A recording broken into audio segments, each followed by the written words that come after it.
Metro rail திட்டங்கள்.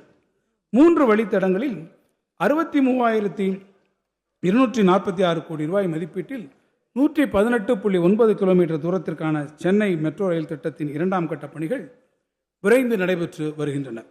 2ஆம் கட்ட மெட்ரோ ரயில் திட்டத்தின் முதல் பகுதியை இயக்குவதற்கான ஒழுங்குமுறை அனுமதி ரயில்வே வாரியத்திடமிருந்து விரைவில் எதிர்பார்க்கப்படுகிறது. பூந்தமல்லி புறவழிச்சாலை முதல் போரூர் வரையிலான மெட்ரோ ரயில் வழித்தடம் வடபழனியில் தற்போதுள்ள மெட்ரோ வழித்தடத்துடன் இணைக்கப்பட உள்ளது. 11 மெட்ரோ நிலையங்களை கொண்ட 14.6 கிலோமீட்டர் நீளமுள்ள இவ்வழித்தடம் விரைவில் மக்கள் பயன்பாட்டிற்கு வரும்.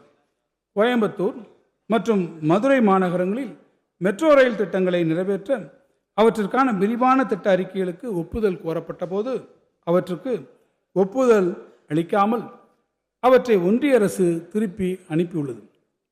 கோயம்புத்தூர் மற்றும் மதுரை மாநகரங்களில் 20 லட்சத்திற்கும் குறைவான மக்கள் தொகையே உள்ளதாக குறிப்பிட்டு இந்த திட்ட அறிக்கைகளுக்கு ஒப்புதல் அளிக்கப்படவில்லை என ஒன்றிய அரசு விளக்கம் அளித்துள்ளது. இந்நகரங்களுக்கு இணையான நாட்டின் பிற நகரங்களுக்கு அளிக்கப்பட்ட ஒப்புதலை போன்றே கோயம்புத்தூர் மற்றும் மதுரை மெட்ரோ ரயில் திட்டங்களையும் மறுபரிசீலனை செய்து ஒன்றிய அரசு ஒப்புதல் வழங்கிட தமிழ்நாடு அரசு தொடர்ந்து வலியுறுத்தி வருகிறது.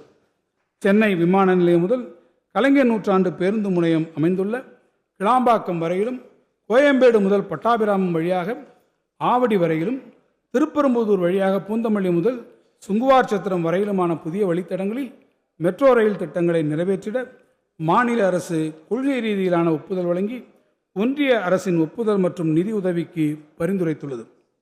ஒன்றிய அரசின் ஒப்புதல் மற்றும் நிதியுதவியை எதிர்நோக்கி மேற்காணும் திட்டங்களுக்கான நிலம் கையகப்படுத்துதல், பயன்பாட்டு அமைப்புகளை மாற்றியமைத்தல் போன்ற ஆரம்ப கட்ட பணிகளை மேற்கொள்வதற்கான நிர்வாக ஒப்புதலையும் மாநில அரசு வழங்கியுள்ளது.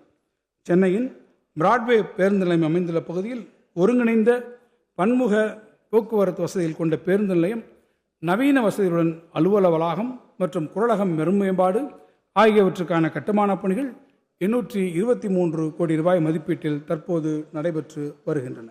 ஆதி திராவிடர் மற்றும் பழங்குடியினர் நலம். All men are created equal is the greatest fundamental principle upon which our freedom institutions rest என்றார் ஆப்ரஹாம் லிங்கன். பிறப்புக்கும் எல்லா உயிருக்கும் எனும் வள்ளுவரின் வாக்கை சிந்தையில் தாங்கி விளிம்பு நிலை மக்களுக்கான நலத்திட்டங்களை தமிழ்நாடு அரசு நடைமுறைப்படுத்தி வருகிறது. ஆதி திராவிடர் மற்றும் பழங்குடியினர் குடியிருப்புகளில் உள்கட்டமைப்புகளை மேம்படுத்துவதற்காக 1000 கோடி ரூபாய் மதிப்பீட்டில் செயல்படுத்தப்பட்டு வரும் அயோத்திதாச பண்டிதர் குடியிருப்பு மேம்பாட்டு திட்டத்தின் கீழ் 5281 உள்கட்டமைப்பு பணிகள் 482 கோடி ரூபாய் செலவில் முடிக்கப்பட்டுள்ளன. 120 கிராம அறிவுசார் மையங்களும் 117 கோடி ரூபாய் மதிப்பீட்டில் கட்டப்பட்டு வருகின்றன.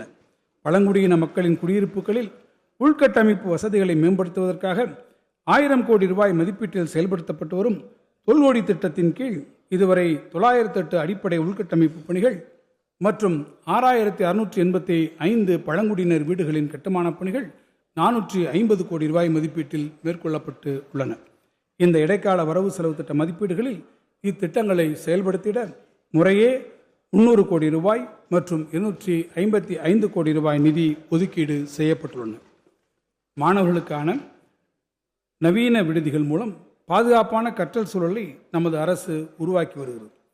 சென்னையில் உள்ள MC ராஜா கல்லூரி விடுதியானது 44 கோடி ரூபாய் மதிப்பீட்டில் 1,00,000 சதுர அடி பரப்பளவில் 121 அறைகளுடன் 484 மாணவர்கள் தங்கி கல்வி பயிலும் வகையில் உருவாக்கப்பட்டு உள்ளது. ஆதி திராவிடர் மற்றும் பழங்குடியின மாணவர்களுக்கு உலகளாவிய கல்வி வாய்ப்புகளை அளித்திட இந்த அரசு உறுதி பூண்டுள்ளது. கலை மற்றும் அறிவியல், வணிகம், சட்டம், பொறியியல், மருத்துவம் போன்ற துறைகளில் முதுநிலை அல்லது ஆராய்ச்சி படிப்புகளை தொடரும் மாணவர்களின் நிதிச்சுமையை குறைத்து திறமையான மாணவர்கள் உலக புகழ்பெற்ற கல்வி நிறுவனங்களில் கல்வி கற்கும் வாய்ப்பை வழங்க தொடங்கப்பட்ட அண்ணல் அம்பேத்கர் அயலக உயர்கல்வி திட்டத்தின் கீழ் இதுவரை 160 கோடி ரூபாய் ஒதுக்கீடு செய்யப்பட்டு 385 மாணவர்கள் பயன்பெற்று உள்ளனர். ஆதி திராவிடர் மற்றும் பழங்குடியினரை தொழில் முனைவோராக உயர்த்துவதற்கு ஆதி திராவிடர் மற்றும் பழங்குடியினருக்கான முதலமைச்சரின் சமூக பொருளாதார மேம்பாட்டு திட்டம் சிஎம் அரைஸ் செயல்படுத்தப்படுகிறது.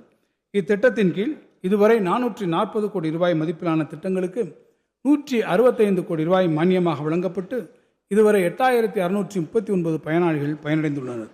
அண்ணல் அம்பேத்கர் தொழில்கள் முன்னோடிகள் திட்டத்தின் கீழ் 4948 ஆதி திராவிடர் மற்றும் பழங்குடியினர் தொழில் முனைவோருக்கு 420 கோடி ரூபாய் மானியம் வழங்கப்பட்டு உள்ளது.